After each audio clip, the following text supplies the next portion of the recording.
Master na yung taga-testing natin. So ayan, tinitingnan niya mabuti kung stable. Ayan. Okay guys, so nakabalik ulit tayo dito sa atin sa Pangasinan. So for 2 weeks magbabakasyon ako kasi may mga dapat akong ayusin. So ayun, meron tayong order ulit.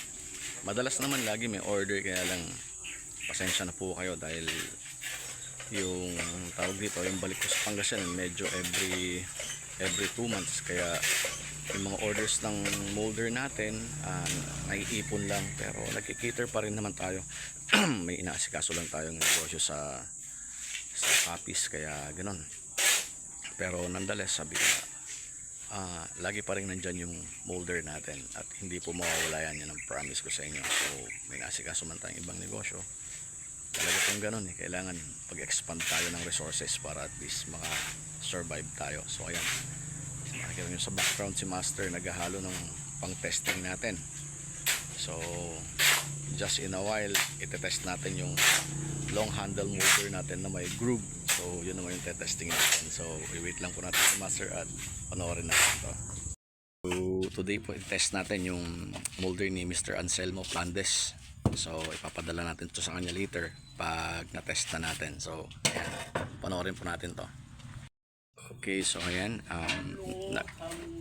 naka-ready na po yung ating molder. Ayan, nire-ready na ni Master.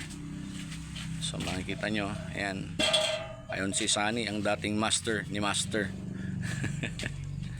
Retire na, kaya si Master na yung taga-testing natin. So ayan, tinitingnan niya mabuti kung stable. Ayan,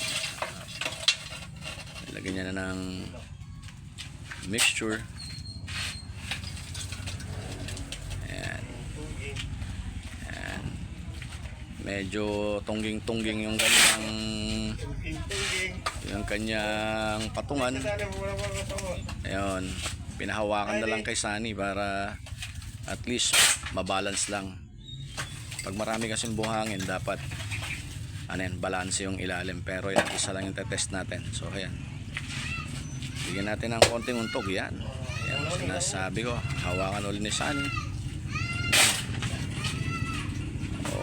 Okay, ayan, pinaka-importante dito is yung mabubuo yung nila yung kanilang ginagawa. So ayan, okay, ayan, natin testing na ni Master. Ayan, si Master ang pinakamalupit na tagagawa natin ng hollow blocks. So ayan, okay, buhatin na. Master dahil lang, kailangan kuwang-kuwa natin sa video natin yan. Dahil lang.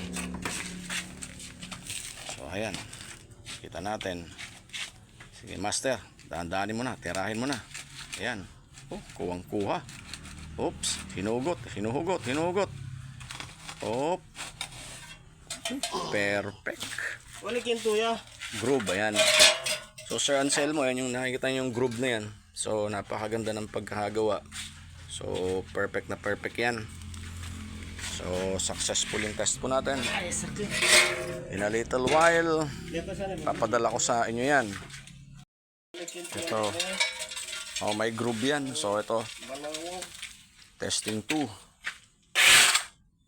So maganda yung pagkakahalo ni Bull. Medyo basa ng konti yung halo. Yun yung magandang klase, kasi pag mga ganong klase matigas ang kakalabasan yan So ayan, Sir Anselmo, second testing to. Ayan, tinira na ni Master Sunny. Nilalagyan niya. Yan ang dati nating master na tagagawa. Kaya lang tumama ng malaki-laki sa wetting, kaya tumigil. Oo, kaya tumama ng konti sa wetting, tumama ng 50,000. Nagnegosyo na lang ng tindahan. Kaya ngayon, na siya, businessman na siya. Ayan, tirahan ulit ni Master. Yan. Okay, de master. Okay, lady. Ngungubites. Ubites. Okay. Eto na. Ang pangalawang tirada. Ngungubitis. Ayun oh. Sus Mariosep. Wow, magalasgas. Ang galing. Perfect. Ayan sir, yung kinalabasan.